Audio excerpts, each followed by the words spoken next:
ভাজা পোড়া ছাড়া কখনো ইফতারি হয় নাকি? ইফতারিতে তো ভাজা পোড়া মাস্ট খেতেই হবে। না, এই ধারণাটা একদমই ভুল। ইফতারিতে কখনোই ভাজা পোড়া খাওয়া উচিত নাই। অনেক বেশি ভাজা পোড়া খাওয়া উচিত নাই, বাট মাঝে মাঝে খাওয়া যেতেই পারে।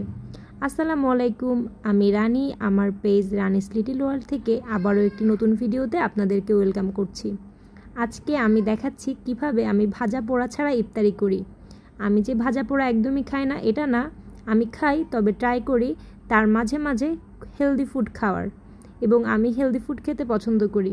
আমি ভাজা পোড়া খুবই কম লাইক করি। এই যে দেখতে পাচ্ছেন, আমি সাগর একটা ডেজার্ট বানিয়ে নিচ্ছি, যেখানে আমি একটু করে নুডলসও দিয়েছিলাম, কাইন্ড অফ ফালুদা বলা যেতে পারে। এবং আমি সেখানে বাসায় যে ফ্রুটসগুলো ছিল আমি সেই ফ্রুটসগুলো দিয়ে দিলাম। এখানে আনার বা বেদেনা যে যেটা বলে সেটাও দেওয়া যেত, বাট আমার বাসায় ছিল না। সত্যি বলতে যেদিন আমি ভিডিও বানাতে বসি বা চেষ্টা করি যে ভিডিও বানাবো, দেখি যে এটা শেষ হয়ে গিয়েছে, ওটা শেষ হয়ে গিয়েছে। বাট ব্যাপার না, আমার বাসায় যেটুকুই ছিল বা আমি ঠিক যেভাবে খেয়েছি বা করেছি আমি সেটাই আপনাদের সাথে শেয়ার করছি। আমার বাসার ডিপে ফ্রোজেন আম রেখেছিলাম আমি গত বছরের, সেটাও ছিল, আমি সেটাও একটু করে দিয়ে দিয়েছি। আর এই যে কনডেন্স মিল্ক, এটাও আমি দিই, বাট আমি এটা অন্য দিন আমার হাজব্যান্ড বের করে দেয়। আমি যেহেতু ভিডিও করছি, আমি চেষ্টা করছিলাম বের করার জন্য, বাট পারছিলাম না, আমার গায়ে শক্তি একদমই কম, তারপরে আমি রোজা। তো যাই হোক, যেটুকু বের হয়েছে আমি সেটাই এর ভিতরে নিয়ে নিলাম। এখানে যখন আমরা এটা খাই তখন এখানে ম্যাঙ্গো আইসক্রিম অ্যাড করে খাই, তখন ম্যাঙ্গো আইসক্রিম দেওয়ার কারণে এটা একটু পাতলা হয়ে যায়, এতটা গাঢ় থাকে না। তাছাড়া আমি এর ভিতরে খাওয়ার সময় 2 কোয়া মতো বরফও নিয়ে নিই, ঠান্ডা ঠান্ডা ভালো লাগে আসলে। তারপর এই যে আমি সালাদ রেডি করছিলাম, যদিও আমি ট্রাই করি প্রতিদিন সালাদ খাওয়ার। এটা আমি বানের সাথে খাবো।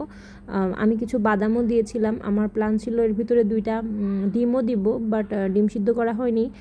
সত্যি বলতে আমি ট্রাই করি ইফতারি খাওয়ার পরে আবার ভাত খেয়ে ফেলতে, 9টার ভিতরে আমি আমার ডিনার কমপ্লিট করে ফেলতে। এই জন্য আমি ইফতারিটা লাইট রাখার ট্রাই করি। ওই যে আমার সালাদটা রেডি।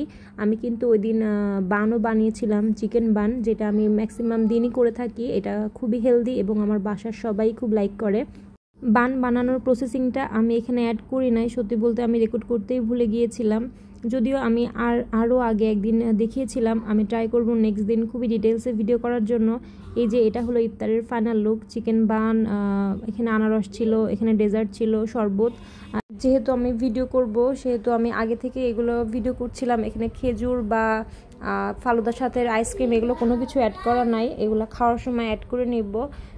আজকের ইফতারটা কেমন লাগলো সবাই জানাতে পারেন, এবং আপনারা কি ভাজা পোড়া ছাড়া এভাবে ইফতার করেন সেটাও জানাতে পারেন। আল্লাহ হাফেজ।